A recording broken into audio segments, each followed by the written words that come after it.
Essuula endala egamba nti agatawulira mukama waago tegabikka ntembo. Mivule yalaba munne agenze n'amanya nti obuzibu bumutuukiridde, bw'atyo kwe kutandikanga okugenda mu Kampala okwenoonyeza emirimu asobole okwefuniranga ku busente. Yeewuuba enfunda ne ziwera ng'abuliddwa omuntu oba kampuni emufunira akalimu, anti buli we yatuukanga nga bamubuuza obuyigirize bwe nga tebutuukana na kifo omwabanga omwetaagibwa abakozi. Naye ddaaki mukoddomi we kwe kumuzuulira omulimu gw'okuweereza amataffaali, ebyuma n'embaawo ku kizimbe ekinene ekyali kizimbiddwa mu bitundu by'e Mulago eyo.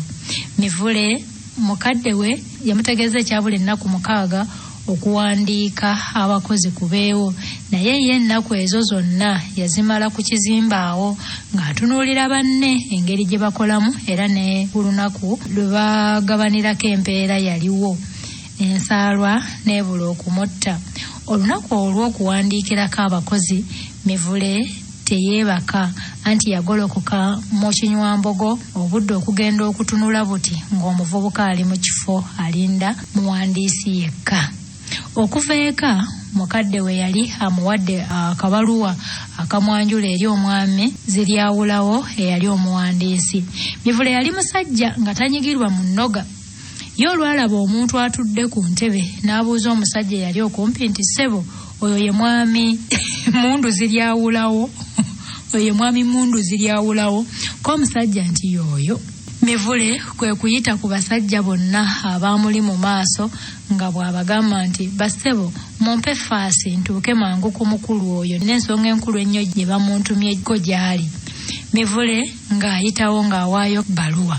Mundu Ziryawulawo lwagimalaako okugisoma yawandiika buwandiisi linnya lya Mivule era n'amugamba nti bw'olaba abantu baweddewo mwana wange okomawo ne neeyongera okukulabamu.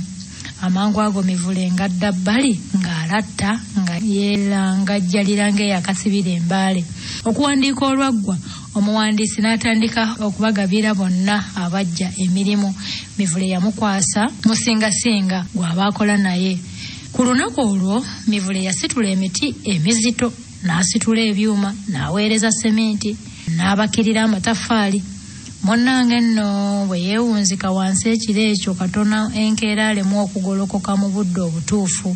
Mivule bwe yagenda amanyiira omulimu n'atandika okuzuula nti yali yeegundulira bwereere kifuba ng'asitula buli kintu n'ebimu ebyalinga ebizito ennyo. Yatandiikiriza mpolampola mu wiiki ezaddirira mu mwezi okugaananga okusitula ebintu ebimu omusingasinga bye yamutumanga. N'omusingasinga yalaba omuvubuka atandika okukaluba ku mulimu kwe kumuloopa eri omukulu w'ekizimbe. Mivule baamuboggolera mu ofiisi n'empale n'emulebera era yagenda okuvaayo ng'amaze okulabulwa nga bwe yali ajja okugobwa ku mulimu singa addamu okwebuzaabuza nate. Ebintu byonna omulenzi yabitegeera bulungi, naye kyokka n'anyigira nnyo omusingasinga oyo mukama we okumuloopa amangu bw'atyo nga tamaze na kumulabulako, so nga naye omusingasinga yalinanga omuze ogw'okumalanga ebiseera ebingi nga talina kyakola. Bwe yakwatanga olukoba olupima n'agenda ng'apima ku mbaawo ne yeebungulula ekifo kyonna nga talina muti gwonna gwasaze nti guuguno gwa kukozesa wano. Oluusi yayinzanga okulanda olubaawo n'alumalako ebbanga eddene ery'obwereere. Bwe yabanga akola ebyo ebyokwonoona ebiseera eby'omulimu n'amala alengera mukama we ng'olwo atandika okukoonakoona embaawo n'ennyondo ng'asitulasitula emiti nga bw'agizzaawo, olwo n'alyoka akowoola Mivule ng'ajjonkera n'abanga agenda okufa. Obavudde abantu bwe boonoona ebiseera nakugamba wano naye atoona omusingasinga ekimwonoonye ebiseera. Nali manyi bannayuganda be boonoona ebiseera. Bagamba nti akufumbira ey'omutwe naawe omufumbira w'ebigere, naye n'Emivule yafumbira omusingasinga ono ey'ebigere. Olwali olwo nga basiba ekyuma ekinene, kyali kinene ddala nga kyakukomekeramu nkokoto za mpagi. Tekyalwa nga kituuka kusitulwa kutwala waggulu wekyali kigenda okusimbibwa. Omusingasinga yakoowola mangu Mivule gwe yali akazizzaako erya Miwule, amuyita Miwule. Bazze ku ludda olumu olw'ekyuma, n'abasajja abalala babiri bakutte oludda olulala. Munnange tebaalwa, ekyuma baakisitudde dda, naye bwe baakisitula waggulu nga mu kifuba awo, Mivule n'agamba nti omusajja ono yanjooga obwedda, era nkulina, leka mulekere oguuma guno gumale okumwereeza emifumbi, nnyabula ajja kukiraba. Omuvubuka eyali akutte n'amaanyi ge gonna ng'atandika okuta, olwo emikono agitaddeko majenjeeke engeri ya ddobo. Omusingasinga agenda okuwulira ng'obuzito bumuyitiridde nga n'embiriizi zimwereeze, kwe kubwatuka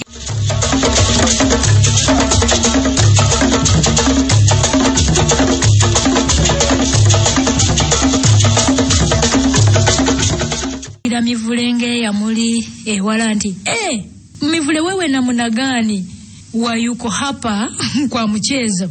Kamata na nguvu, kamata mzuri. Omusajja okwogera ebyo byonna ng'amaaso gamutunguse nga galinga agavudde mu kiwanga. Mivule yalaba omusajja afa kwe kukwata ekyuma ne bakituusa we baali bakyagala. Okalyedda gwe wamma Mivule yasanyuka nnyo kuba mukama we eyali amukuluusanya naye yali amunyizizza ku kyuma, kyokka n'omusingasinga naye yali amussiza kasiiso, n'amugamba nti weeyokeredde mukira kubulwa ky'otuuza. Omwezi tegwalwa ne guggwako. Ku lunaku olw'amakumi 30 abakozi olunyiriri baasimba lwa kasota nga n'emitima gibali wamu okugenda okufuna ensimbi zaabwe ezabafuyisanga empewo oluusi n'enkuba n'ebakuba era ezabookesanga akasana ng'oluusi bagasseeko n'okuboggolerwa. Wali wasigaddeyo abakozi 3 batuuke ku Mivule, n'awulira ng'emmeeme emutyemuukirira.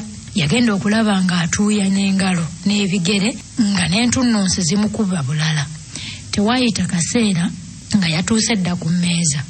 Omusajja Kyeruppe eyali agaba ensimbi bwe yasoma erinnya Mivule ku tiketi n'asitula amaaso n'amutunuulira, oluvannyuma n'anyeenya omutwe nga bwe yeesooza. Bwe yamala okusaza mu tiketi n'abala siringi 28 n'azikwasa Mivule, ate n'akwata ekkalaamu ye n'asaza mu linnya lya Mivule mu kitabo mwe lyali liwandiikiddwa. Oluvannyuma n'agamba nti, sikia Mivule, hapa rudi hapa mwezi yingine, kazi yako na kwisa, kwa heri. Yamwambia nti, sikia Mivule, hapana, narudi hapa mwezi yingine, kazi yako na kwisa, kwa heri. Banne bonna abaali bawulira Oluswayiri ne bakwata ku mimwa olw'okugobwa kwa munnaabwe amangu ago. Mivule olwali okufuluma ebweru, banne ne bamwekuumirako nga bamubuuza ensonga omusajja kyavudde amugobe ku mulimu. Okusooka Mivule yawaawaala n'amatu okuwulira nti bamugobye ku mulimu. Olw'obutamanya Luswayiri, ye yali agamba nti mpozi mukama waabwe amusiimye busiimi nti akoze bulungi mu bbanga ery'omwezi ogusoose. Banne kwe kumunnyonnyola obulungi mu Luganda nti omusajja akugobye n'akugamba nti ku mwezi ogujja toddanga, omulimu gukuweddeko. Muvule yagenda kibombyambwa nga ne banne tababuulidde nako anti agatawulira mukama waago. Musajja wattu yatambula mukungujja okuviira ddala Mulago, naye bw'atuuka mu Kalittunsi okumpi n'ekizimbe ky'abasomesa ekya UTA ku luguudo oluva e Kawempe okulaga e Bombo, n'asanga omusajja akyanga buccanisi okubwogoloza. Mivule naye kwe kuyimirira awo n'abantu abalala abaali batunuulira nga n'abalala bwe bassaawo ensimbi. Ekyekitalo waliwo abasajja 3 abaateekako ensimbi zaabwe bonsatule ne bafuna ate emirundi egiddiriŋŋana. Omu yassaako siringi 10 n'afunayo endala 10, omulala 5 n'owookusatu 2. Mivule bwe yeetegereza ennyo bucyanisa obwo, ekinyegenyege ne kimukwata. Yali akyerowooza, omusajja yali abukyanga kwe kumugamba nti, muvubuka, leka nkukyangiremu ogezeeko nga totaddeeko nsimbi naye kasita okateeba nze nja kukuwa siringi namba naye bw'otokateeba tolina kyojja kumpa. Munnange komifule ndio abukale bukyange. Omusajja olwa bukyanga n'abujjako engalaati Mivule n'ateeka olunwe lwe ku kaccanisi nnyinibwo agenda okukaba elulaati nga ye muzungu naddera siringi n'agikwasa Mivule. Mukama wange ebbugumu eryamuliko nga n'owaagonja akalirira adda ku bbali teyalwa n'asitama n'agamba omusajja nti buddemu obukyange ndabe. Omusajja naye baabuulira nfuzi kwennyamira ng'akyanga obuntu era n'afukumula ebigambo ebyawaawaza n'abantu amatu. Ye Mivule talina bigambo bye yassaako mwoyo kuba amaaso ge gonna yali agatadde ku buccanisi obwo. Omusajja olwabugjaako engalo Mivule n'assa olupapula lwa siringi 10 ku kaccanisi naye okugenda okukaba elulaati ng'omuzungu taliiko. Amangu ago omusajja ensimbi ye yali yamaze dde okugikuba mu nsawo ye ng'akyanga mulundi mulala. Mivule katona agwewo ekigo era ekyaddirira kwe kusituka n'atambula nga n'okutagala atagala. Yali yakatambulako ebigere nga biibyo omu ku basajja abaali bayimiridde awo kwe kumulumba n'amugamba nti muvubuka miisita. Bajjajja nabo baalugera dda nti ekigo ekimu tekirobera baana kuyimba. Nze mbadde ngamba nti oba olinamu ssente endala wandyongedde okuzannya ofuneyo ku nsimbi endala oleme kufiirwa siringi ezo zonna. Yenno kyanisa oyinza okumuzannya omulundi ogumu ogwo n'ofunamu akantu. Leka naawe komawo.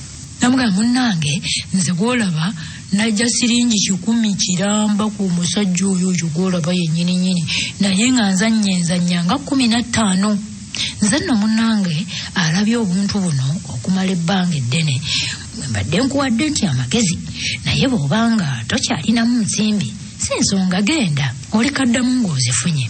Mivule bwe yawulira ebigambo ebyo ate nga naye abimugambye muntu mukulu n'amalirira ddeyo alaba obanga wanaasobola okuzza ku nsimbi ze. Omusajja munange teyalwa n'abuddamu okubukyanga ng'olwo Mivule amaaso n'omutwe bitawuka butawusi biti mpozi nga bw'olaba embwa etunuulira omuntu aluma eggumba. Omusajja olwabujjaako atya engalo Mivule n'asuula siringi 10 ddamba ku kamu ku buccanisi ke yalowooza nti akeetegerezza kwe kwali omuzungu. Munnange omusajja akabukyanga kyava abuuza nti mbuvuunule ko Mivule nti vuunula. Mukama wange akantu okwali ensimbi za Mivule okugenda okukagalika ati nga tekuli kantu konna wadde. Awo omusajja we yayogerera mu ddoboozi ery'omwanguka nga bw'asonseka ensimbi ze mu nsawo nti poteya. Amangu ago omusajja yawa Mivule amagezi kwe kumunenya nti muvubuka naawe vaawo naawe muvubuka gwe akantu koolebidde ddala koolekidde ddala ku kkono ng'okalaba. Ndaba oba kwetegereza ku mulundi guno obadde oyise olimba muvubuka kitalo nnyo gwe wamma. Mivule yabugujja ne mu matu ne mumugjamu obusalabatta. Bwe yasituka bw'ati n'atandika okukaaba jjijji naye banne ne bamugamba nti leka naawe genda eri omusajja takaabira ebyo naawe genda ensimbi z'owaddeyo ng'olaba ne zikutemye mu mulango omunene gutyo olimba genda mpola mpola teweerumya mutwe naawe genda. Mivule mu kunyumya yagamba nti amaaso gaamuggyako ekifu omubiri ne gutandika okumususuukirira n'amagulu ne gamunyulula. Yasavuwaza ng'anyumya n'agamba nti bulijjo ng'empale ye mutuuka bulungi mu kiwato nti naye yagenda okuva we yaleka ensimbi ze ng'empale esagala busagazi tekyamutuuka. Mbunnoolu nga n'okucyamira acyamidde. Yayogera mazima n'agamba nti yatuuya n'entuuyo akasaati ke yalimu ne katoba era mbu buli ntuuyo lwe zajjanga n'ebyenda ne bimujugumira n'ebyoka ne bimweggunda. Omulenzi yagenda asojjolimba mpola nga bw'asalinkiriza mu bukubokubo obw'obuwunjuwunju okutuusa lwe yatuuka eka. Abawaka baamulengererako wala eri ne bamanya nti alumbiddwa obulwadde obw'amaanyi kuba yenna yali afuuse nga n'okusiiwuuka akirako omuwawule n'oluwawu. Bw'atyo naye bwe yatuuka yagenda bugenzi mu buliri bwe nga yeebaka. Ekyeggulo yalyako kutuusa mukolo era obudde olwakya ng'ategeeza ssengaawe ne mukoddomi we nga bwe yali agendako okulaba ku bakulu emukono. Abakulu beewuunya nnyo okulaba nga Mivula afaanana bw'atyo.